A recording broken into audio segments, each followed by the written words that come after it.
یا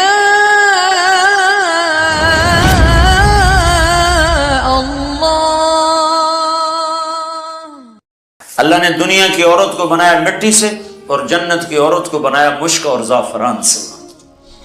وہ سورج کو انگلی دکھائے تو سورج اس کے سامنے نظر نہیں آتا، وہ مردوں سے بات کرے تو مردے زندہ ہو جاتے ہیں، زندوں کو جھلک دکھائے ان کے کلیجے پھٹ جاتے ہیں، دوپٹہ ہوا میں لہرا دے ساری کائنات میں خوشبو پھیل جاتی۔ لیکن ایمان والی مٹی والی عورت اگر تقوی اختیار کرے گی تو اس جنت کی حور سے 70,000 گنا زیادہ خوبصورت ہوگی۔ اللہ نے عورتوں کے حقوق رکھے ہیں۔ یہ ماں کی شکل میں ہو تو میرے نبی کا فرمان ہے، کاش میری ماں زندہ ہوتی اور میں عشاء کی نماز کے مصلی پر ہوتا اور میں سورت فاتحہ شروع کر چکا ہوتا اور ادھر سے میری ماں مجھے کہتی بیٹا محمد، تو میں اس کی خاطر نماز توڑ دیتا اور میں کہتا جی اماں جان۔ ماں کا حق بتایا۔ اسلام نے تو عورت کو عزت بخشی، عورتوں کا مجمع ان کی نسبت سے تھوڑی بات کر رہا ہوں، اسلام نے تو عورت کو عزت بخشی، مغرب نے تو عزت نہیں بخشی، مغرب نے تو عورت کو پاؤں کا جوتا بنا دیا، ٹیشو پیپر بنا دیا ہے۔ اسلام نے عزت بخشی۔ اس کا پہلا روپ بیٹی ہے، یہ بیٹی کے روپ میں آئے۔ اور اس سے پہلے چلے جاؤ، اللہ نے آدم علیہ السلام کو بنایا مٹی اکٹھی کرو، مٹی اکٹھی ہوگی، پانی ڈالو، ڈال گئی، گوندھو، گوندھ گئی، چھوڑ دو، چھوڑ دی، وہ کالی ہو گئی، بلبلے چھوڑنے لگی، پتلا بناؤ، کیسے بنائے؟ ایسے بناؤ، ایسے بناؤ، بنا دیا، چھوڑ دو۔ ننگا پتلا آدم کا 40 سال پڑا رہا، ہوائیں چلتی رہیں، دھوپ پڑتی رہی، خشک ہو گیا، روح ڈالی، کپڑے پہنائے، جنت میں ڈال دیا۔ اگر اللہ چاہتا تو حوا کا پتلا بھی ساتھ بنا دیتا، مٹی اکٹھی کر کے گندھوا کے اور پتلا بنا کے ننگا ساتھ ہی ڈال دیتا، تو ننگا پتلا تو مرد کے لیے کشش کوئی نہیں، فرشتوں کو کیا ہوگی؟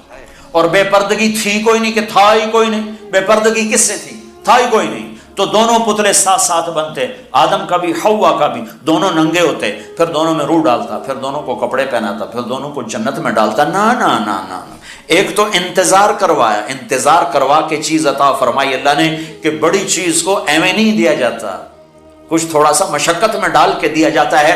تو اللہ نے زندگی کا ساتھی آدم کو دیا، جنت آپ ہی دے دی، اور حوا کا انتظار کروایا۔ جنت کا انتظار نہیں کروایا، حوا کا انتظار کروایا۔ پھر مٹی نہیں اکٹھی کی، پتلا نہیں بنایا، پانی نہیں ڈلوایا، اور اسے ننگا نہیں ڈالا، بلکہ آدم کو سلا دیا، فرشتوں کی آنکھوں پہ پردہ ڈال دیا۔ جب آدم علیہ السلام کی آنکھ کھلی ہے تو اپنے پہلو میں ایک عورت کو مکمل لباس میں پردے میں پایا ہے۔ پہلے دن سے عورت کو عزت سے بنایا ہے، کہا آدم تیری پسلی سے نکالا ہے۔ ادھر الٹے ہاتھ کی پسلی سے کیوں نکالا ہے؟ کہ ادھر دل ہے، کہ عورت ہر روپ میں دل میں جگہ پکڑتی ہے، ماں، بیٹی، بیوی، بہن، دادی، خالہ، جس روپ میں ہے اس کا مقام دل کے قریب ہے، دل سے دور نہیں ہے۔ اور اللہ تعالیٰ نے آدم علیہ السلام کو انتظار کروایا، اور آدم علیہ السلام کو جنت اچھی نہیں لگ رہی تھی، کلے گھابرے پھر دے آئے، ہوا ویکھی تو خوش ہوئے، کہنے لگے یا اللہ کون تیری بیوی؟ آدم علیہ السلام کال کی تھی اگوں ہے، تو اللہ تعالیٰ نے کہا مہر تو ادا کر، مہر تو ادا کر۔ کہنے لگے کیا مہر ہے؟ کہا میرے آخری نبی پر ایک درود پڑھ دے، یہ مہر ہے، یہ مہر ہے اس کا۔ مردوں میں سب سے خوبصورت کون ہے بھائی؟ یوسف علیہ السلام مردوں میں سب سے خوبصورت ہیں، اور عورتوں میں سب سے خوبصورت ہے اما حوا۔ حوا تمام مستورات جتنی پیدا ہوں گی، جتنی پیدا ہوئی، ان سب میں خوبصورت ترین عورت حضرت حوا ہے۔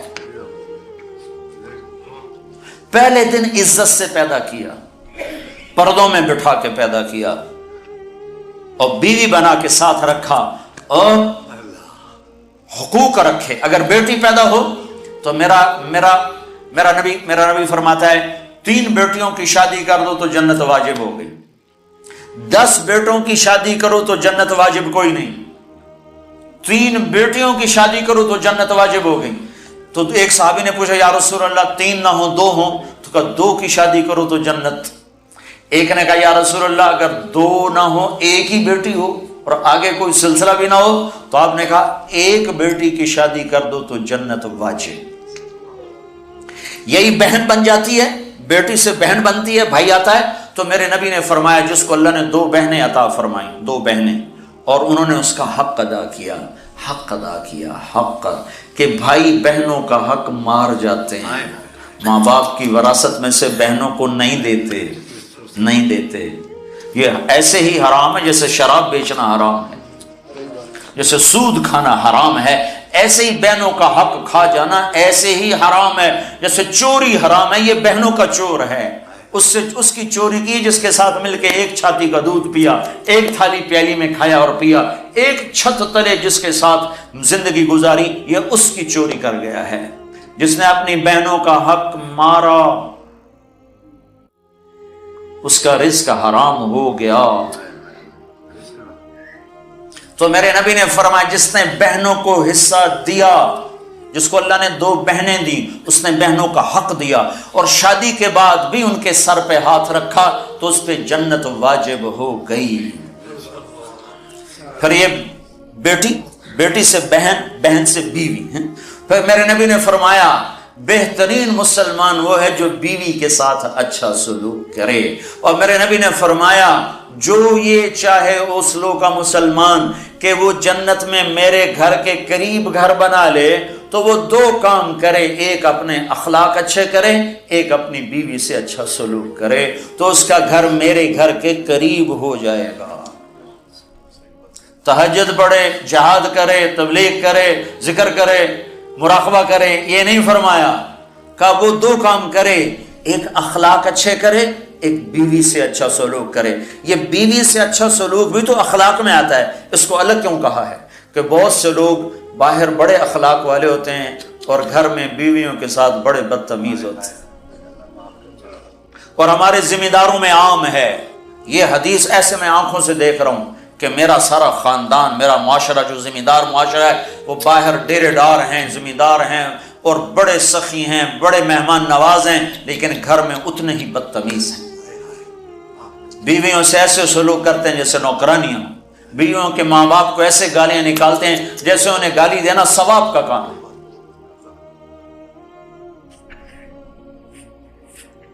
تو اس لیے اس کو الگ ذکر کیا کہ جو یہ چاہے جنت میں میرے گھر کے قریب گھر بنائے. کون نہیں چاہتا؟ تم چاہتے ہو نہیں چاہتے؟ تو اللہ کے نبی نے کہا 2 کام کرو، ایک اخلاق اچھے کرو، ایک اپنی بیوی سے اچھا سلوک کرو. پھر بیویوں کو بھی سمجھایا، برابری، توازن قائم کیا ہے کہ اگر میری شریعت میں سجدہ ہوتا تو میں بیوی سے کہتا خامند کو سجدہ کرے. ایک عورت نے پوچھا یا رسول اللہ میری شادی ہو رہی ہے، میرے خامند کا میرے اوپر کیا حق ہوگا؟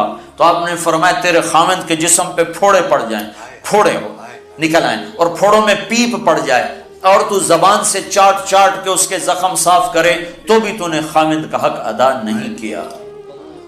لو ان المرأة صلت خمسها صامت شهرها حسنت فرجها اطاعت بالها دخلت من ای ابواب الجنت شاءت. میرے نبی نے فرمایا جس عورت نے 5 نمازیں پڑھی، رمضان کے روزے رکھے، خامند کی اطاعت کی اور بدکاری نہ کی، عزت میں خیانت نہ کی، تو جب وہ آئے گی تو جنت کے 8 دروازے کھل جائیں گے. اللہ فرمائے گا جدھر سے چاہ چلی جا، جنت تیرے لیے ساری حلال ہے.